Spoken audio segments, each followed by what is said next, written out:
There's a particular kind of silence that settles over a man when he realizes everything he built is gone. Not the silence of a quiet evening or the pause before a storm. This is the silence that lives inside a man, the kind that fills his chest like cold water, slow and final, until he can't remember what breathing was supposed to feel like. I've seen grown men weep over dead horses. I've seen ranchers stand in the ash of their own barns and say nothing for so long that the people around them started to wonder if they'd lost their minds. But I'd never seen anything quite like what I saw in Emmett Calloway's face the morning he walked into camp and told us his herd was gone. All 231 head vanished. In a single night, from a valley he knew better than his own reflection. He didn't yell, he didn't curse. He just stood there with his hat in his hands, turning it in slow circles the way a man does when he needs something to hold onto, but doesn't trust himself to hold on to anything that matters. I had my logbook open. I always kept my logbook open. It was a habit my father called obsessive and my trail boss called useful in moderation. I wrote down everything: weather, mileage, the names of horses that went lame, the exact words men said when they thought no one was listening. That morning I wrote 3 words and stopped. Calloway's cattle gone. I didn't know, sitting there with my pencil hovering above the page, that what came next would take me 3 weeks, 2 near deaths, 1 confession I had no right to hear, and a conversation with an Apache woman who spoke the kind of truth that doesn't leave room for argument. I didn't know any of that yet. All I knew was that a man's life had disappeared overnight, and I was going to write down everything that happened next, because someone had to. Because stories like this one don't tell themselves. They wait for someone stubborn enough or foolish enough to follow them all the way to the end. I was both, I still am. The morning Emmett Calloway lost his herd, the sky was the color of a bad bruise, purple and yellow at the edges, the kind of dawn that looks like the land itself got punched overnight and hasn't decided yet whether it's going to stand back up. I remember the color of it because I wrote it down. I write everything down. It's not discipline, exactly, more like a nervous habit I inherited from a father who believed that if you didn't record a thing, it eventually stopped being real. He kept ledgers for everything: feed costs, rainfall, the number of times a particular stallion broke fence. When he died, we found 47 logbooks in his study, stacked floor to ceiling like a paper monument to the idea that a man's life could be measured in careful notes. I don't know if that's true. But I started keeping my own logs at 15, and now I'm 32, and I don't know how to stop. So I have the date, I have the weather. I have the exact way the light looked when Emmett Calloway came walking across the ridge toward our camp with nothing in his hands and something destroyed in his eyes. He was a large man, not in the showy way of men who want you to know they're large, but in the way of men who have done hard physical work so long that their bodies have simply become large without their permission. Hands like shovels, a jaw that looked carved. He'd been ranching this stretch of southeastern Arizona since before the Apache were pushed back to the San Carlos Reservation, since before the railroad came through and changed the arithmetic of everything.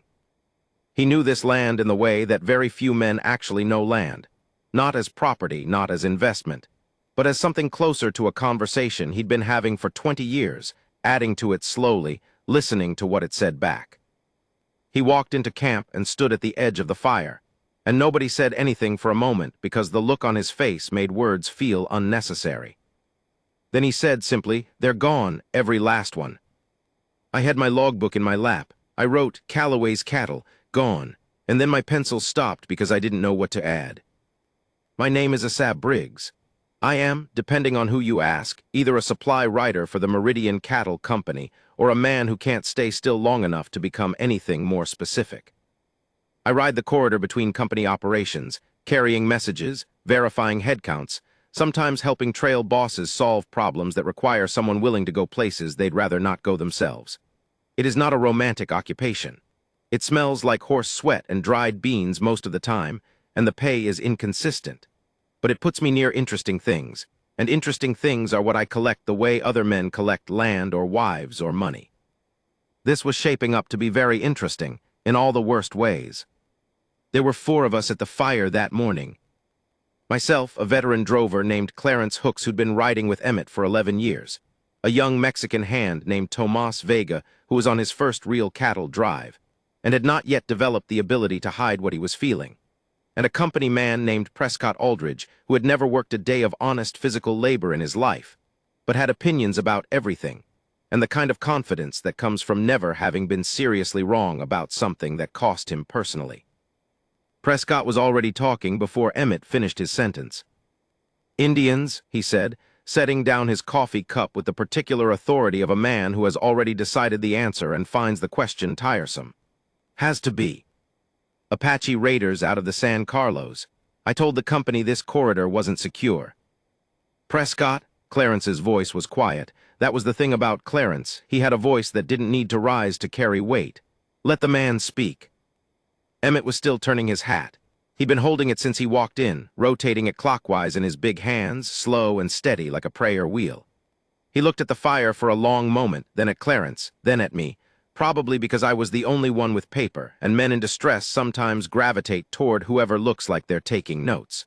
Like being recorded makes the thing more real. "I went out at 4, he said. "Couldn't sleep. The dogs were restless. I walked the south pasture fence first, intact, no breaks. Walked the north ridge. Nothing. I got to the canyon mouth." He stopped, swallowed. The valley was empty, not scattered, empty, like they'd been walked out of there in a line, no panic tracks, no blood, no sign of struggle. "How many?" I asked. 231 head. Had a night rider, Jonah Fletcher, supposed to be on rotation till dawn. "Where's Fletcher now?" Emmett's jaw tightened. "That's the second problem." He told us. Jonah Fletcher, 24 years old, 3 years riding for Callaway, had also vanished. His horse was still tied at the southern post. His bedroll was still laid out by the small fire he'd built against the canyon wall. His coffee was half drunk, still faintly warm when Emmett found it. There was no blood, no sign of violence.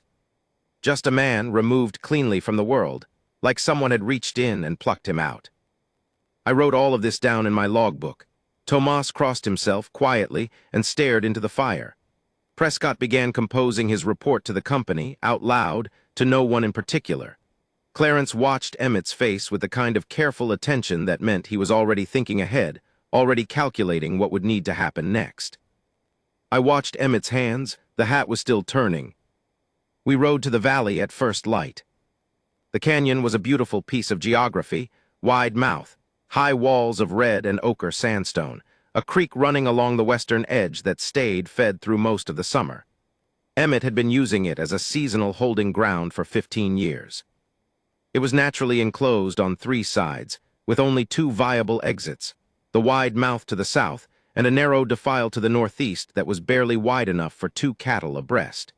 He ran wire across the narrow exit every season and checked it weekly.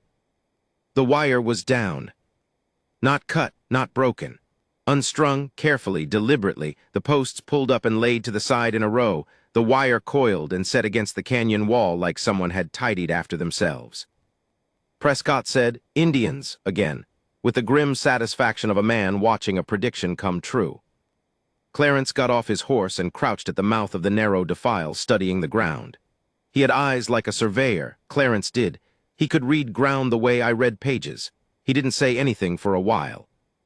Just looked, walked a few paces into the passage, crouched again, pressed his fingers to the earth. 2, maybe 3 riders, he said finally, and they weren't in a hurry. "What does that tell us?" Tomas asked. "Tells us they knew what they were doing, and tells us they knew no one was going to come after them fast." He stood up, brushed the dust from his knees.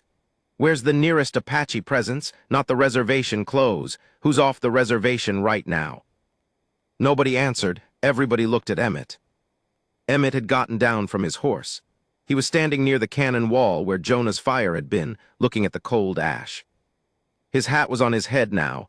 He'd put it on when we rode because you always have your hat when you're riding. It's just a thing. But he was touching the brim of it, just a touch, with 2 fingers, like making sure it was still there.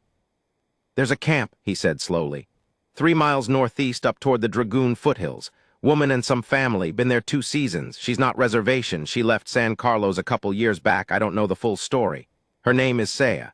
Some of the Mexicans in Bisbee know her. She trades, herbs mostly, some goods. "You think she was involved?" I asked. Emmett didn't answer right away. He kept looking at the ash. "I think she's the only person within 30 miles who knows this valley as well as I do. She's hunted it, camped near it." Her family has been here since before my fence was here." He finally looked up. "And Jonah," he paused. "Jonah knew her, they'd spoken a few times." The silence that followed had texture to it, dense, full of things nobody wanted to say.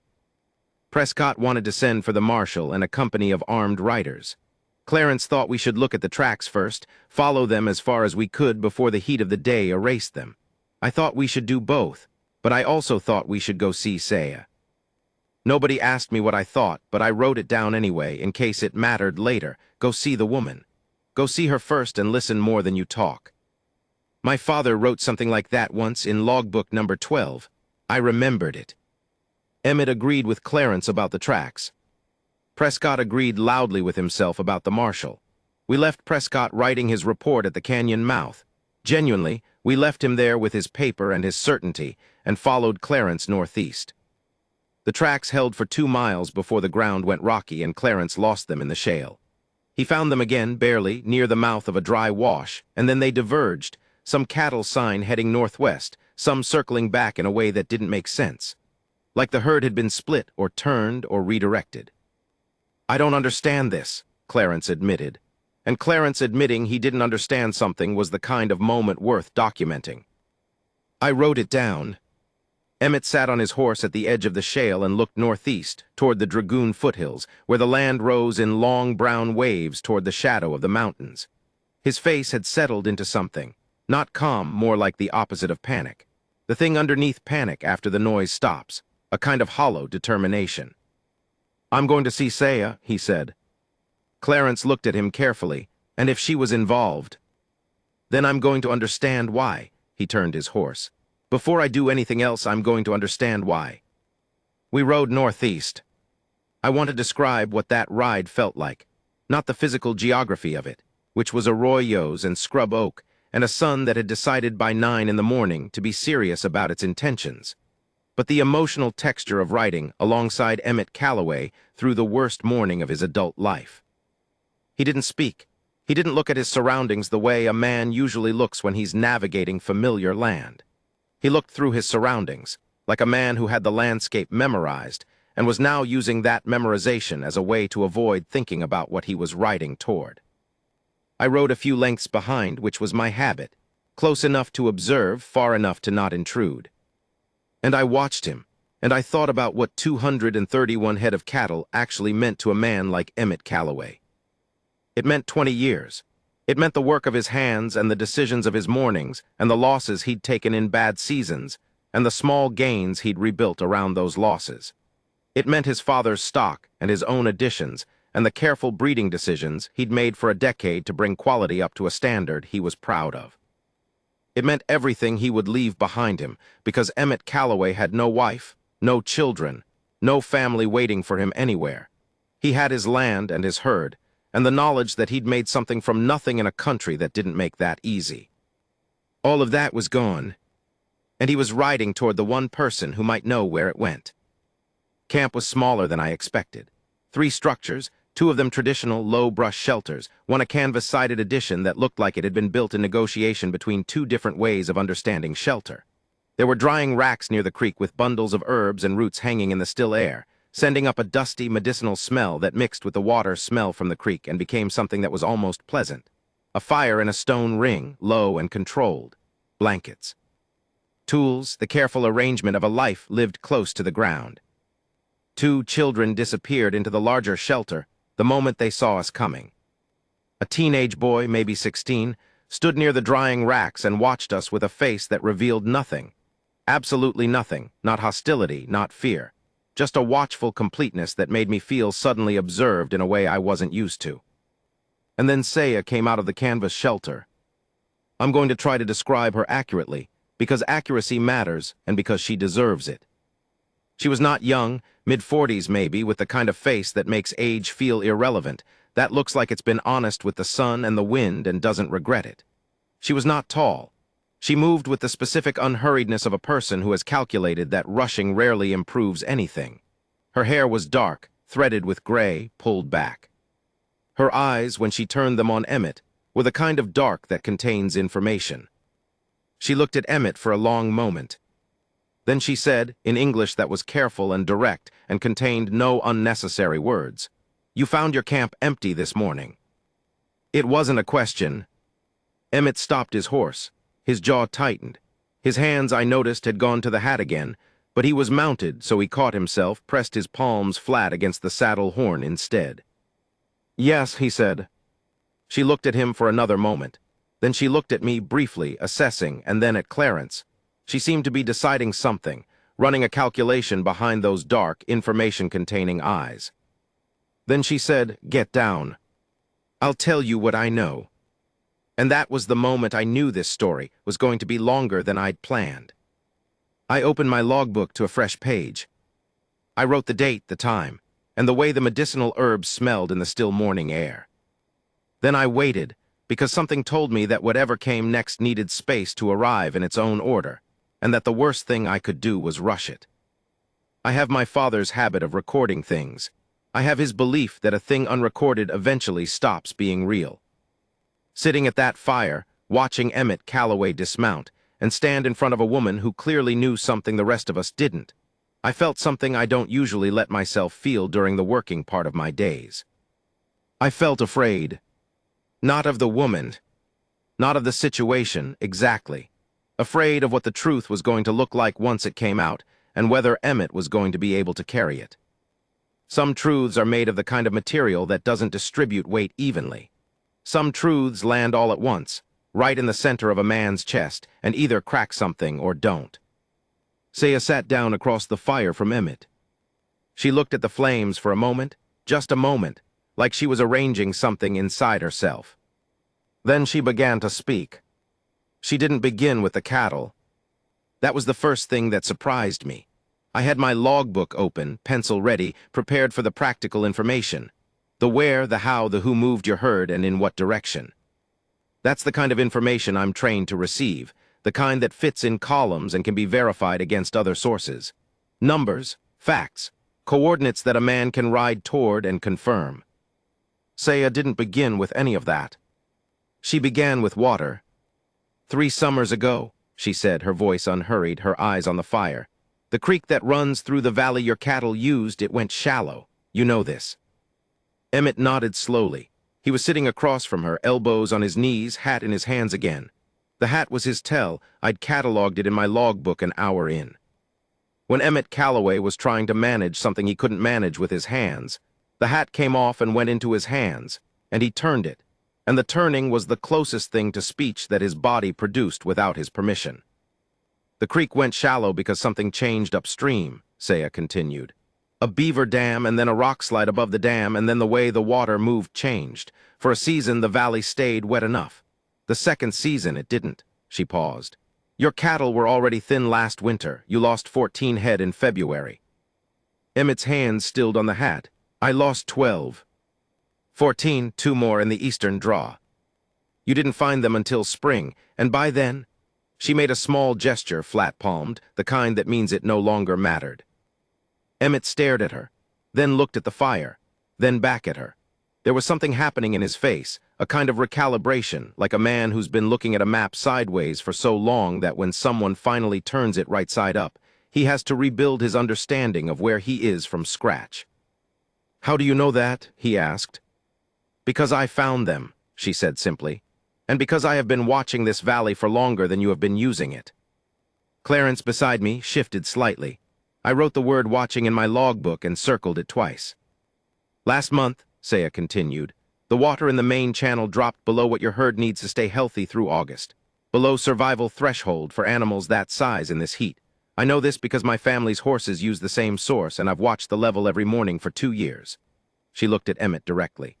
Your cattle were dying, not fast, slowly, the way animals die of thirst in summer, which is worse because it takes time and they understand something is wrong before the end. The fire popped. Somewhere behind me in the brush shelter, one of the children made a small sound, a cough or maybe a word, and was hushed by someone inside. The teenage boy near the drying racks hadn't moved. He was still watching us with that complete, informationless face. What are you saying? Emmett's voice was controlled, careful, the voice of a man who is not yet sure which emotion is going to win. I am saying, Saya said, that 2 nights ago I moved your cattle. The silence that followed had a physical quality, like something dropped from a height. Clarence made a sound, low and involuntary. I stopped writing, which I almost never do. The pencil just stopped against the page, frozen by the pure surprise of the sentence. Emmett did not move for what felt like a very long time. His hat had stopped turning. His whole body was a held breath. "You," he started. "With my sons," she said, "and your night rider helped." "Jonah," Emmett said, a single word, flat as stone. "He came to me 11 days ago. He'd been watching the water, too. He knew what was happening, and he knew you would not want to hear it from him. He's young, and he wasn't sure you would believe him or act fast enough if you did. He came and asked me if I knew somewhere the herd could go." She paused. "I did." She let that settle for a moment. Then, "There is a valley northeast 2 hours further than you have ever needed to look, a spring-fed basin. I have used it for 30 years. My family has used it for longer. The water is good. The grass is late summer green. Your cattle are there now, all of them." I found my pencil again. I wrote all of them. "Jonah is there also," she added. "Watching them. He didn't want to come back until he knew how you were going to receive this information." Emmett had not moved.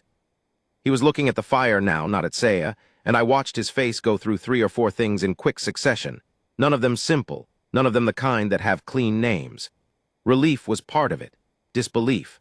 A complicated thread of something that might have been shame, or might have been the particular anger that comes from being helped without your consent by someone you should have asked sooner. "You stole my cattle," he said. His voice wasn't angry. That was the strange part. It was precise. "I moved them," Saya said. "To save them. Steal is the word you use when you want to feel wronged." Emmett's jaw worked. He looked up from the fire. "That's," he stopped, started again. "You didn't ask me, you didn't tell me. You just... I sent Jonah to you 3 days ago to tell you." She said it without accusation, just fact. "He went to the ranch house. You were not there. He left a note with your cook." Emmett went very still. His eyes changed. That particular stillness that comes over a man when he's realizing that a piece of information he doesn't have might be the piece everything else depends on. "I wasn't at the ranch 3 days ago," he said. He was working it out as he spoke.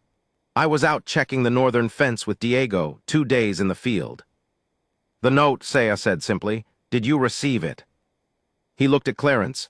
Clarence shook his head slightly. He'd been in camp with us, hadn't come from the ranch. "My cook," Emmett said slowly. "Amos, he stopped again. His face did something complicated. He can't read." The silence that followed was a different kind than the others. This one was almost gentle.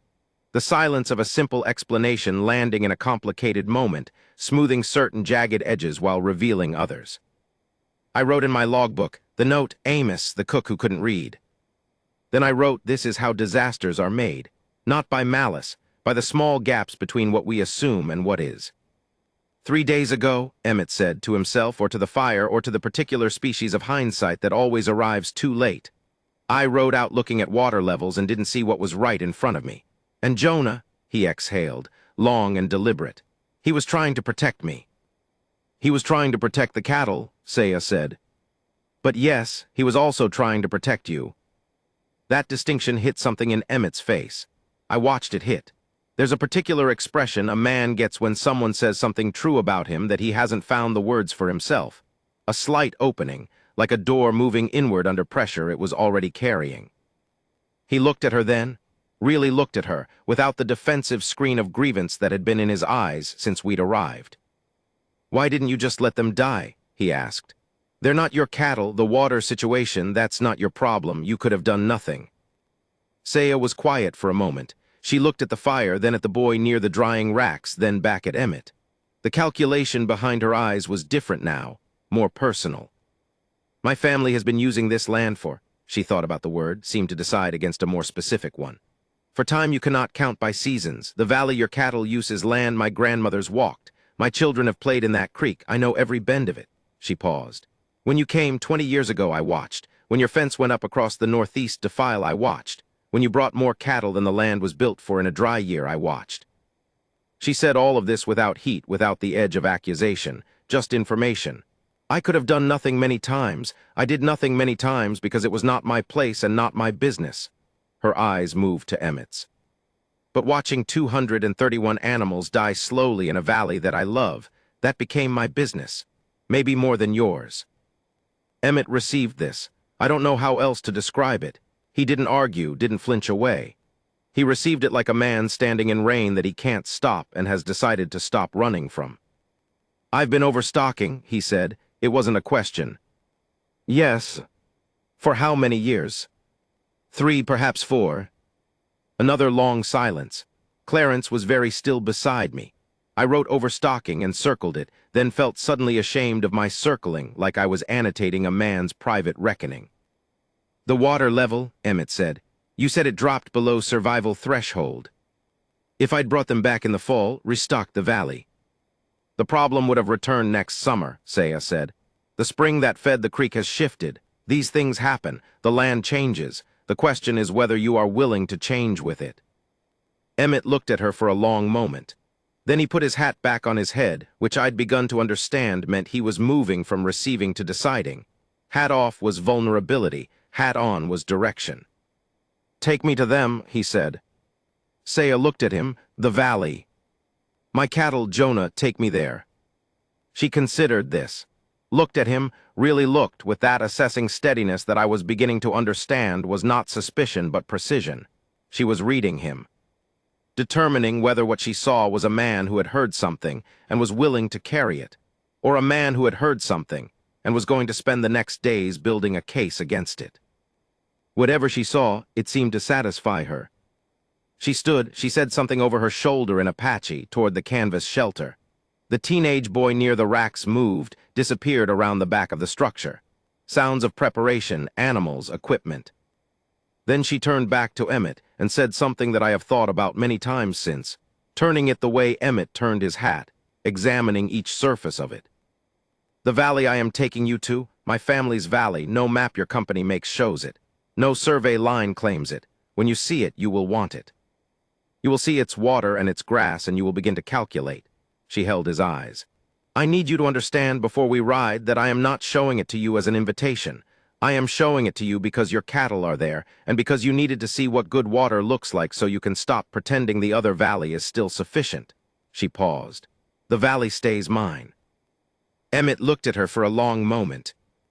Understood, he said. I wrote it down, understood. Just that word. Because sometimes the most important thing a man says is the short one, and you have to make sure it doesn't get lost in everything around it. The ride northeast was 3 hours, not 2. We picked up the tracks of the cattle within the first mile. Clarence read them with his usual quiet competence, calling out what he saw in brief phrases that Emmett received and filed without comment. The herd had moved steadily, without panic. Whoever had guided them had known exactly what they were doing. Clean work, Clarence said at one point, crouching over a section of trail where the herd had been bent around a rocky outcrop without a single animal breaking from the line. This wasn't improvised. Somebody planned this move. Saya, riding slightly ahead, said nothing. But I saw the boy, her son, it turned out, 16, and named in Apache something that sounded like Deskin, but that he allowed us to call Des. Glanced back at Clarence with a flicker of something that might have been satisfaction. The land changed as we climbed. The scrub oak thickened. The soil went darker, holding more moisture than the valley floor below. The air temperature dropped by degrees that I felt as a gift. And then we came through a narrow draw, and the basin opened before us, and I stopped my horse and sat there for a moment without writing anything. I am not a man who runs out of words. It's practically a professional limitation. But I sat there and looked at that basin, and my logbook stayed closed in my lap for a full minute, while I tried to find language for what I was seeing. Green, the word feels inadequate, but it's where I have to start. The green of good water, of grass that has never been pushed past its limits, of a place that has been left mostly alone by the version of the world that strips things down to their utility. The spring came out of the rock face on the eastern wall, a real spring, constant and cold, running down into a wide, clear pool that spread into the basin floor through channels that looked like they'd been carved by time so patient it had given up hurrying. The grass was knee-height on a standing horse in places. The cattle were scattered across it, grazing with the profound contentment of animals that have found exactly what they needed, which is a thing I have found genuinely moving in livestock before, but never quite this much. 231 head. I counted them later, all there. Emmett sat his horse at the edge of the draw and looked at his herd for a long time. He didn't say anything. His hands were flat on the saddle horn, not reaching for the hat. Jonah Fletcher was standing near the spring. He saw us come through and went very still, the particular stillness of a young man who has done something he believes was right and is now waiting to find out if rightness is going to be enough. He was 24. He had honest eyes and the kind of sunburn that comes from sleeping outside without shade. He walked toward us slowly. He stopped about 10 feet from Emmett's horse and looked up. "Mr. Calloway," he said. His voice was steady, but his hands were not. "I know how this looks. I know I should have." "Did you write me a note?" Emmett asked. Jonah blinked. "Yes, sir. Left it with Amos at the house." "Amos can't read." Jonah's face moved through several things very quickly. Surprise, then understanding, then something that was almost, a laugh choked off by the weight of everything that had happened since. I didn't know that." "Nobody does," Emmett said. "I don't advertise it out of respect for him." Another silence. The cattle grazed. The spring ran over rock. The air in the basin was cooler than anything I'd breathed in 3 weeks. "Are you angry?" Jonah asked. Emmett looked at him for a long moment. Then he looked at the herd. Then he looked at the spring. "Get back to me on that," he said. "I'm still working it out." He dismounted. He walked toward the spring. He crouched at the edge of the pool and put his hand in the water and held it there. I wrote he put his hand in the water. I didn't write anything else. Some things don't need annotation. But I watched Saya, who had hung back at the edge of the basin, and was watching Emmett at the spring with an expression that was not satisfaction exactly, but something near it. The expression of a person who made a difficult choice, and is watching the person that choice was made for encounter the evidence of it.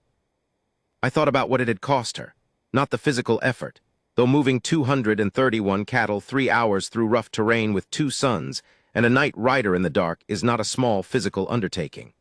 I thought about what it had cost her in terms of the calculation she'd had to make, revealing the basin to a man who she had already identified as someone who would want it.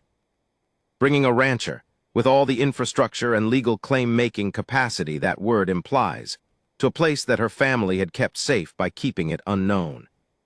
She had done it anyway, because the cattle were dying, and she had decided that watching things die slowly in a valley she loved was more than she was willing to accept. I wrote she paid a price to help him. The shape of the price is not yet visible. I looked up from my logbook. Emmett was still at the spring. His hand was still in the water. The sun was overhead now, and the basin was full of the sound of cattle and moving water, and somewhere in the brush an unseen bird was making a sound that had no name in any language I know, just a repeating note that said here, here, here, over and over, into the still afternoon air. I wrote the sound down too. It seemed like the kind of detail that might matter later. What a man brings back. We stayed in the basin 2 nights. Emmett didn't plan it that way.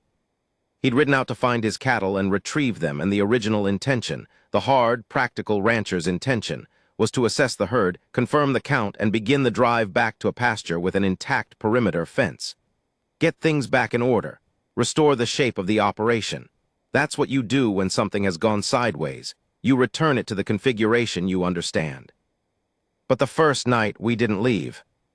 Part of it was practical. The herd was settled, and moving 231 animals in the late afternoon heat to a waterless valley floor would have undone whatever good the basin had done them.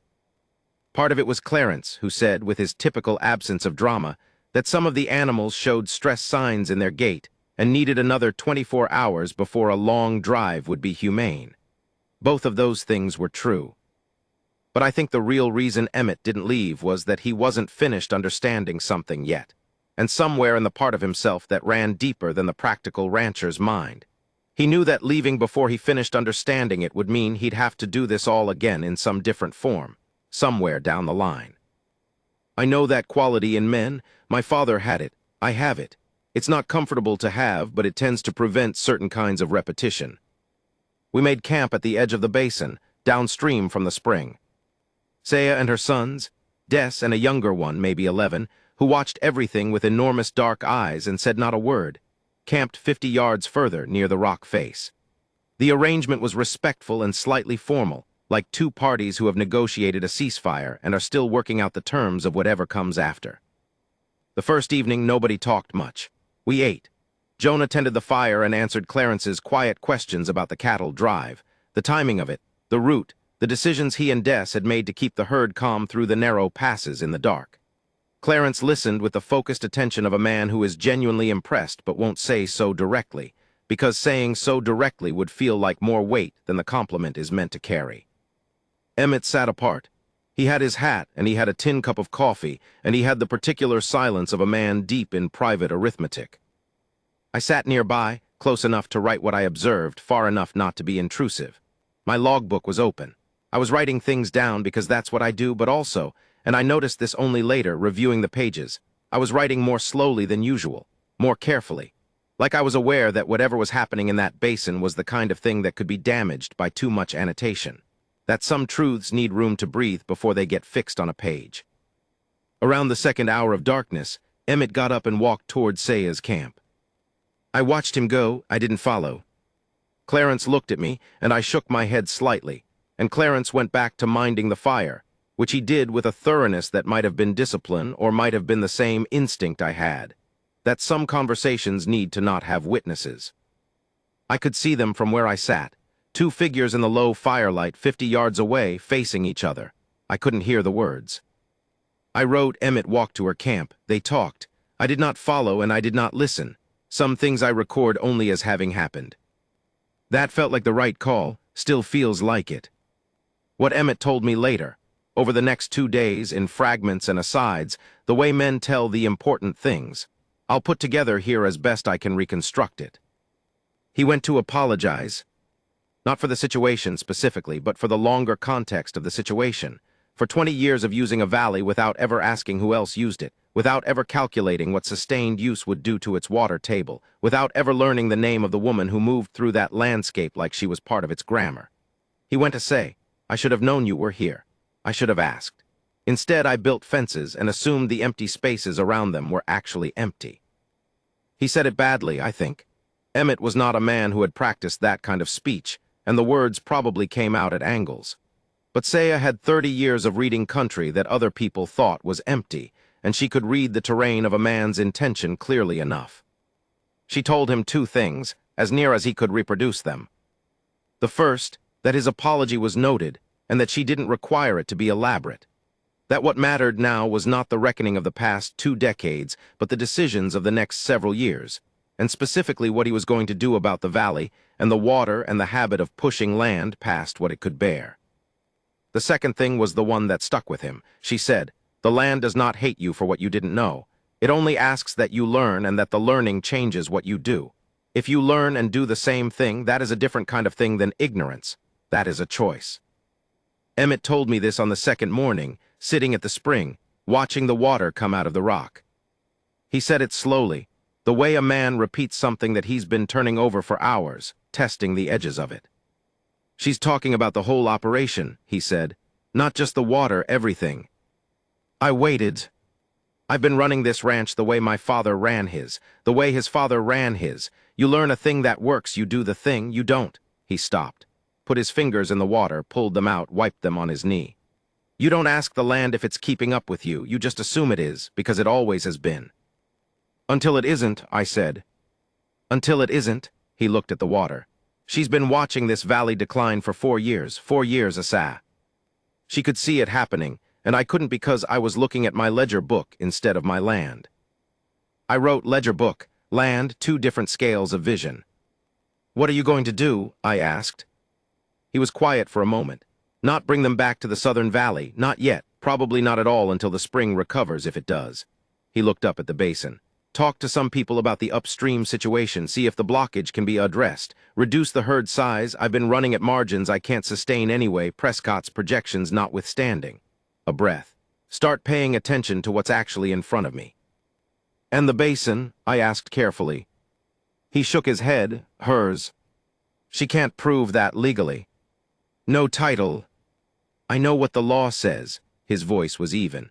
The law and I have a historical disagreement about what the word property covers. I'm not going to try to claim this basin. I'm not going to tell the company about it. I'm going to leave it out of every report I write." He glanced at my logbook. "I expect the same discretion from whoever else was present." I looked at my logbook, thought about it. Then I put my pencil down and said, "I can't leave out a geographical feature if the company asks a direct question about the area." "I'm not asking you to lie," Emmett said. "I'm asking you to be selective about what you volunteer." "There's a difference." "There's a meaningful difference," he agreed. "I trust you to know where it is." I thought about my father's 47 logbooks. I thought about his belief that a thing unrecorded stops being real. I thought about Saya's basin and the spring that came out of the rock and the grass that reached the belly of a standing horse, and about what would happen to that place if the Meridian Cattle Company ever sent a surveyor into these hills. I picked up my pencil. I drew a line through the page where I'd written the direction of our ride northeast. I wrote over it, route via dry wash, standard terrain, no notable features. Emmett looked at what I'd done. He nodded once, he put his hat on. I want to say that moment felt righteous, clean, simple. It didn't. It felt like what it was, a small compromise of professional practice in the service of something I couldn't entirely defend on paper. I don't offer it as a lesson. I offer it as a fact. The record shows what I wrote and what I chose not to write, and the reader can make of it what they will. On the second morning, Des came to camp. He came alone, without announcement, walking into the edge of our fire's light and sitting down in the unself-conscious way that teenagers have when they've decided to be somewhere and don't see the point in making a production of the arrival. He looked at Jonah across the fire. Jonah looked back. They'd spent 3 nights together in the dark, moving 231 cattle through unfamiliar terrain, communicating across a language gap with the kind of improvised practical language that forms when 2 people need to accomplish the same thing and don't have the luxury of misunderstanding. Jonah had some Apache words, picked up from Bisbee and the reservation edge. Des had functional English. Better than functional, I realized when he finally spoke. His English was precise and self-taught, which gave it an unusual quality, like a piece of furniture made by someone who's never seen furniture but has understood the concept completely. "Your boss is different now," Des said to Jonah. It wasn't a question. Jonah looked toward the spring where Emmett was. "How do you mean?" "He walks different. He was walking like a man looking for something he dropped. Now he's walking like a man who knows where things are." Des considered this. "My mother does that. She changes people's walking." Jonah turned his coffee cup in his hands the way Emmett turned his hat. I wondered if it was contagious, this reaching for something to hold while you process. "She didn't change him," Jonah said carefully. "She told him the truth. He changed himself." Des looked at him for a moment, then he said with devastating simplicity, "That is what I said." Clarence made a sound that, for Clarence, constituted a laugh. Jonah smiled, the first real smile I'd seen from him since we arrived, the kind that takes over a face without asking permission. I wrote it down, the smile, because it was the kind of specific human detail that makes a moment real rather than summarized. Later that morning, I walked to Saya's camp alone. I want to be honest about why. Partly it was professional instinct, the need to hear from the primary source rather than through Emmett's reconstruction of the previous night's conversation. Partly it was the older, less defensible reason, that she was the most interesting person I'd encountered in 3 years of riding this corridor, and I wanted to understand something about her that I couldn't get from watching at a distance. She was sorting herbs. She looked up when I came and nodded at the ground beside the fire in a way that meant sit down if you have a reason to, and I sat down. I told her I kept a logbook. She looked at the book, said nothing. I told her I'd drawn a line through the section describing the route to the basin. I told her I wasn't entirely comfortable with that, but that it was what I'd decided, and I wanted her to know. She looked at me steadily. "You are telling me so that you feel better about it," she said. "Possibly," I admitted. "That's honest." She went back to the herbs. "The basin has been unknown for 30 years. The fact that 3 white men know about it now," she turned a bundle in her hands. "My mother would have said that some things you cannot hold forever. You can only tend them until the holding changes into something else." "What does the holding change into?" She looked at the rock face where the spring came out. Something that depends on the character of the people who come to know about it. She looked at me. I don't know your character yet. I know Emmett somewhat. The older one, Clarence, he has good character. The young writer, Jonah, he is trying to have good character, which is not the same thing but is a beginning. What about the company man? I asked. Prescott. He did not come, she said. No. That tells me something about him. I wrote that down. She watched me write it and said, What do you do with everything you write? I keep the logbooks, I review them. Sometimes they're useful for reports. Mostly, I paused. Mostly there for me so things stay real. She was quiet for a moment. My grandmother kept things real by singing them, she said. The same songs in the same order every night. Some of them were about this land, the water sources, the places where the deer come in the early morning. She sorted another bundle. The songs still exist, the places still exist. Some of the water sources, she stopped, made the flat palm gesture I'd seen before. It no longer matters. I looked at my logbook, at all the careful lines in it, dates, whether the exact words men said when they thought no one was listening. I'm sorry, I said. It was inadequate. I knew it was inadequate when I said it, but I said it because it was true and because saying nothing would have been worse. She looked at me. Don't be sorry, she said. Be different. I wrote that down too. The second afternoon, Emmett and Saya walked the basin perimeter together. I watched from the eastern edge, where I'd positioned myself to take in the full scope of the place. They moved at a measured pace, stopping frequently, Saya pointing at things, Emmett looking, nodding, sometimes crouching to examine something more closely. She was teaching him something, I understood. Not formally, not with the structure of instruction, but in the way that people who know a place share it with people who are learning it, by showing what to look for, what to read, what the small signs mean. He was receiving it in the way he'd received her statement the first morning. Fully, without the deflection that men use when they're learning from someone they haven't yet admitted they should be learning from. Clarence came to stand beside me. Going to be interesting, he said, when he gets back to the operation and has to explain all of this. To Prescott, to the company, he watched them. He's going to have to reduce the herd count voluntarily. Voluntary reduction on a high-performing corridor is going to require an explanation that doesn't include an Apache woman showed me I was wrong. Why not include that? Clarence looked at me. Because the company would take it as evidence that he's lost his judgment, not gained some. I thought about that, about the particular kind of courage it takes to do the right thing through channels that aren't designed for it. What do you think he'll do? I think he'll figure out a way to make the numbers tell the story he needs to tell, Clarence said. Emmett's not a dishonest man, but he's not naive about what the company is either. He paused. You going to put any of that in your report? I looked at my logbook, at the line drawn through the route northeast, at the page where I'd written no notable features over the words that described the direction of a place I had no right to give away. I'm going to put in what I saw, I said, which was a rancher who recognized a crisis in time, responded to local knowledge with appropriate urgency, and plans to implement responsible management adjustments. I closed the logbook. That's all true. It is, Clarence agreed. We left the basin on the morning of the third day. The drive back was slow. The cattle were rested and well-watered, and somewhat inclined to argue about the direction, the way animals are when they've found a good place and don't understand the logic of leaving it.